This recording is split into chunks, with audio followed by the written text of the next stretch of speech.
बिस्मिल्लाहिर्रहमानिर्रहीम। अस्सलाम वालेकुम। मेरे दोस्तों, आज की इस वीडियो में हम आपको बताएंगे कि बंदर किस तरह का जानवर होता है और अल्लाह तबारक व तआला ने इसके अंदर कौन कौन सी खासियतें रखी हैं और बंदर के अंदर इंसानों की तरह कौन कौन सी मिलती जुलती आदतें पाई जाती है और बंदर के बारे में हुजूर अकरम सल्लल्लाहु ताला अलैहि वसल्लम ने क्या इरशाद फरमाया था। पुराने ज़माने में यमन के लोग बंदरों से काम क्यों करवाया करते थे और जब बंदर सोते हैं तो लाइन बनाकर क्यों सोते हैं और बंदरों के बारे में शरीयत का क्या हुक्म है और बनी इसराइल के एक कौम ने ऐसा कौन सा गुनाह किया था कि जिसकी वजह से अल्लाह तबारक व तआला ने उनको बंदरों की शक्ल में बदल दिया और वो कौम कहाँ पर आबाद थी और क्या आजकल के बंदर कहीं उनकी ही नस्ल से तो नहीं। और अगर कोई शख्स बंदर को अपने ख्वाब में देखे तो उसकी ताबीर क्या होगी। मेरे दोस्तों, बंदर एक ऐसा जानवर है कि जिसके बारे में हर इंसान जानता है और बंदर एक बदसूरत जानवर होने के बावजूद भी खूबसूरत लगता है और इसके अंदर इतना तेज दिमाग होता है कि ये कई सारे काम बहुत जल्द सीख लेता है। जिस तरह के रिवायत में आता है कि खलीफा मुतवक्किल के पास 2 बंदर किसी ने तोहफे में भेजे थे, जिसमें से एक बंदर दर्जी यानी सिलाई का काम करता था और दूसरा बंदर रंगसाजी यानी पेंटिंग का काम जानता था। और ख़ास तौर पर पुराने ज़माने में यमन के लोग बंदरों को अपने अलग अलग तरह के काम काज सिखाकर उन बंदरों से काम करवाया करते थे। मेरे दोस्तों, बंदरिया एक बार में कई बच्चे पैदा करती हैं और कई बार इनकी तादाद 10 और 12 बच्चे तक देखी गई है। बंदर दूसरे जानवरों के मुकाबले इंसान से ज़्यादा मिलता जुलता है, चुनांचे ये इंसानों की तरह हंसता है, खुश होता है, बैठना, बातें करना, हाथों से चीज़ें लेना देना, हाथों पैरों की उंगलियों का अलग अलग होना, ये सब चीज़ें इंसानों की तरह हैं। और इसके अलावा ये इंसानों की तरह बहुत जल्द सीख लेता है और इंसानों में घुल मिल जाता है।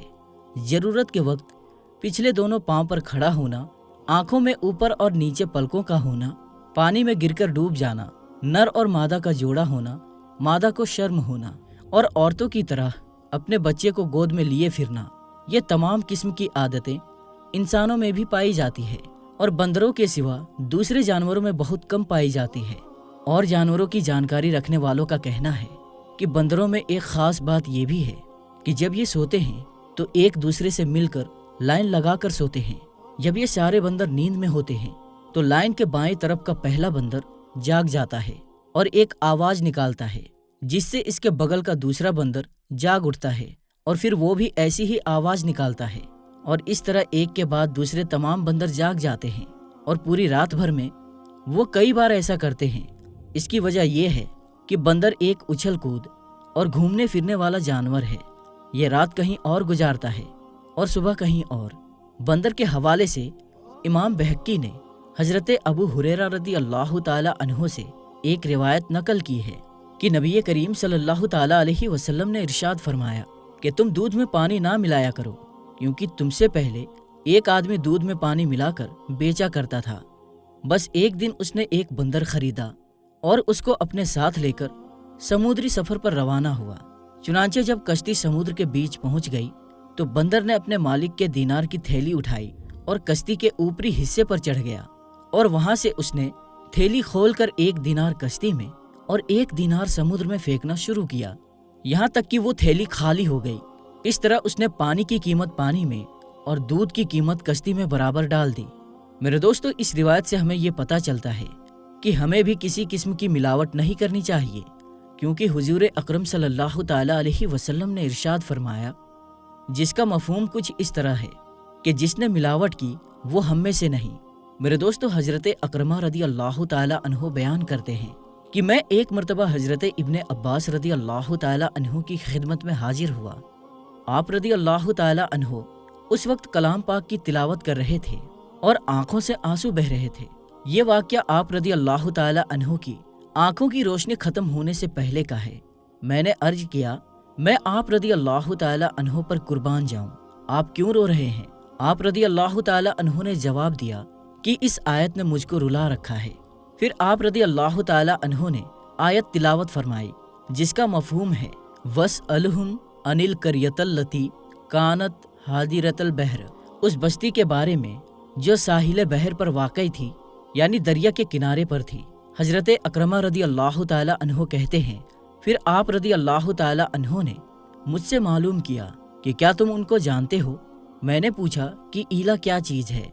आप रदी अल्लाह ताला अन्हो ने फरमाया कि ईला यहूदियों का एक शहर था।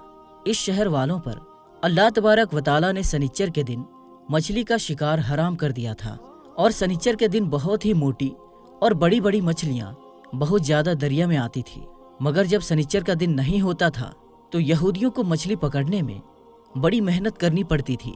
चुनांचे एक मर्तबा ऐसा हुआ कि बनी इसराइल के एक शख्स ने लालच में आकर सनिच्चर के दिन एक मछली पकड़ ली और उसको दरिया के किनारे एक खूंटी से बांधकर दरिया में छोड़ दिया। और जब सनिच्चर का दिन गुजर गया, यानी कि अगले दिन, तो उसने पानी से मछली निकालकर इसका शिकार कर लिया और उसको पकड़ लिया, और उसको पकाकर उसने और उसके घर वालों ने बड़े मजे से खाया। इसके इस तरीके को देखकर इसके बाकी खानदान के लोग भी ऐसा ही करने लगे। फिर जब इसके पड़ोसियों को मछली के भुनने की खुशबू आई तो उन्होंने इनकी देखा देखी यही काम शुरू कर दिया, और फिर धीरे धीरे सनिच्चर के दिन भी यहूद मछली पकड़ने लग गए। और इस तरह इनमें 3 बड़े फिरके बन गए। एक वो जो हफ्ता के दिन मछली पकड़ते थे, दूसरा वो जो इससे मना करते थे, और तीसरा वो जो ये कहते थे कि जिस कौम को अल्लाह तबारक व तआला ख़त्म करने वाला है, इनको तुम क्यों समझाते हो। मना करने वाला फिरका कहता था कि हम तुमको अल्लाह तबारक व तआला के गज़ब और आजाब से डराते हैं, कहीं ऐसा ना हो कि वो तुमको खसफ यानी जमीन में धंसा दे, या कजफ यानी कि पत्थरों की बारिश कर दे, या और किसी अजाब से बर्बाद कर डाले। खुदा की कसम, हम अब इस शहर में जिसमें तुम हो नहीं रहेंगे। चुनांचे ये कहकर वो फिरका उस शहर से बाहर चला गया, और फिर अगले दिन वो सुबह वापस आ गए और उस शहर का दरवाजा खटखटाया, मगर उनको कोई जवाब ना मिला। फिर उनमें से एक शख्स उस शहर के दीवार पर चढ़ गया और शहर में झांका तो कहने लगा कि यहाँ तो इंसानों की जगह बंदर नजर आ रहे हैं और ची ची कर रहे हैं। फिर उस शख्स ने दीवार पर से अंदर उतरकर शहर का दरवाजा खोला और सब लोग अंदर दाखिल हो गए। बंदरों ने तो अपने अपने रिश्तेदारों को पहचान लिया, मगर इंसानों ने अपने लोगों को ना पहचान सका, इसलिए क्योंकि वो बंदर बन चुके थे। फिर वो बंदर अपने अपने रिश्तेदारों के पास दौड़ दौड़ कर आते और इनसे लिपट जाते, तो लोग उनसे पूछते कि तुम फलां हो या फलानी हो, यानी वो लोग उन बंदरों से पूछताछ करते और मालूम करते कि तुम मेरे फलां रिश्तेदार हो। बंदर हाँ या ना में गर्दन हिलाते और सर के इशारे से जवाब देते और रोने लगते। ये किस्सा सुनाकर हजरत इब्ने अब्बास रदी अल्लाह ताला अन्हो ने सूरा आराफ आयत नंबर 165 पढ़कर सुनाया, जिसका तर्जुमा ये है। तर्जुमा: फिर बचा लिया हमने उन लोगों को जो गुनाह से रोकते थे, और जिन लोगों ने जुल्म यानी कि नाफरमानी की थी, उनको उनकी नाफरमानी के सबब सख्त आजाब में पकड़ लिया। और फिर आप रदी अल्लाह ताला अन्हो ने फरमाया कि पता नहीं इस तीसरे फिरके का क्या हाल हुआ। हजरत अकरमा रदी अल्लाह ताला अन्हो बयान करते हैं, मैंने अर्ज किया कि मैं आप पर कुर्बान जाऊं, क्योंकि वो फिरका भी उनकी उस नाफरमानी को नापसंद करता था, और इसी वजह से वो दूसरे फिरके से कहता था कि जिनको अल्लाह तबारक व तआला बहुत जल्द हलाक करने वाला है, उनको क्यों नसीहत करते हो। चुनांचे मेरे नज़दीक ये तीसरा फिरका भी फिरकाए नाजिया यानी कि निजात पाने वालों में शामिल है। हजरत अकरमा रदी अल्लाह ताला अन्हो बयान करते हैं कि हजरत इब्ने अब्बास रदी अल्लाह ताला अन्हो को मेरी ये बात पसंद आई, और आप रदी अल्लाह ताला अन्हो ने बतौर इनाम 2 अच्छी किस्म की मोटी चादरें मंगाकर मुझको उड़ा दी। और इमाम तिबरानी रहमतुल्लाह अलैह ने अपनी किताब मुअज्जमुल औसत में हजरत अबू सईद खुदरी रदी अल्लाह ताला अन्हु की एक हदीस नकल की है। वो कहते हैं कि रसूल करीम सल्लल्लाहु ताला अलैहि वसल्लम ने इरशाद फरमाया कि आखिरी जमाना में एक औरत आएगी तो अपने शौहर को बंदर के सूरत में देखेगी। इसकी वजह ये होगी कि उसका शौहर कुदरत का कायल नहीं होगा, यानी वो इस बात को नहीं मानता होगा कि अल्लाह तबारक व तआला हर चीज़ पर कादिर है। मेरे दोस्तों, आज के इस ज़माने में भी तरह तरह के फितने मौजूद हैं, और मुसलमानों को उनके दीन इस्लाम से हटाने के लिए तरह तरह के हथकंडे इस्तेमाल किए जा रहे हैं। उनके अंदर इस्लाम के बारे में शक व शुबहात पैदा किए जा रहे हैं। जिस तरह के आज के ज़माने के अंदर भी बहुत से लोग कुदरत के कायल नहीं हैं, तो उन्हें इस हदीस से डर जाना चाहिए कि कहीं ऐसा ना हो कि अल्लाह तबारक व तआला उन्हें भी बंदर बना दे। میرے دوستوں اور علماء کے نزدیک اس بات میں اختلاف پایا جاتا ہے کہ آج کل کے جو بندر ہیں وہ اسی نسل میں سے ہیں یا نہیں۔ کچھ علماء کا کہنا ہے کہ ان کی نسل چلی تھی، اور کچھ علماء کا کہنا ہے کہ نہیں، ان کی نسل نہیں چلی تھی، بلکہ وہ سب کے سب مر گئے تھے، کیونکہ ان کا کھانا پینا بالکل بند ہو گیا تھا اور وہ 3 دن کے بعد زندہ نہ رہ سکے تھے۔ اور یہی قول حضرت ابن عباس رضی اللہ تعالی عنہ کا ہے۔ اور میرے دوستو، اسلام کے اندر بندر کا گوشت حرام ہے، کیونکہ حضور اکرم صلی اللہ تعالی علیہ وسلم نے بندر کا گوشت کھانے سے منع فرمایا ہے اور اس کو درندوں میں شامل کیا ہے۔ میرے دوستو، اور بندر کو خواب میں دیکھنے کے بارے میں علماء کا کہنا ہے کہ اگر کسی نے خواب میں دیکھا کہ وہ بندروں سے لڑ رہا ہے اور بندر اس سے جیت گیا ہے، تو اس کی تعبیر یہ ہوگی کہ وہ شخص کسی بیماری میں گرفتار ہوگا مگر پھر ٹھیک ہو جائے گا۔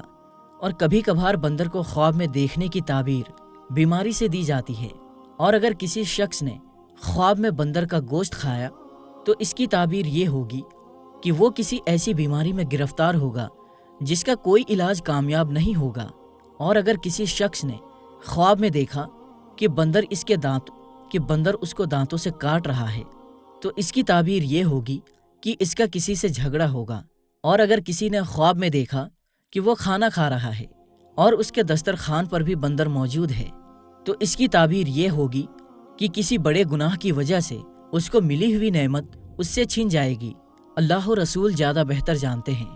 میرے دوستو، اللہ تبارک و تعالیٰ سے دعا ہے کہ اللہ تبارک و تعالیٰ ہمیں اپنی نافرمانی سے محفوظ رکھے۔ تو میرے دوستو، آج کی اس ویڈیو میں بس اتنا ہی۔ ہم ملتے ہیں پھر کسی نئی اور اچھی ویڈیو کے ساتھ۔ تب تک کے لیے السلام علیکم، اللہ حافظ۔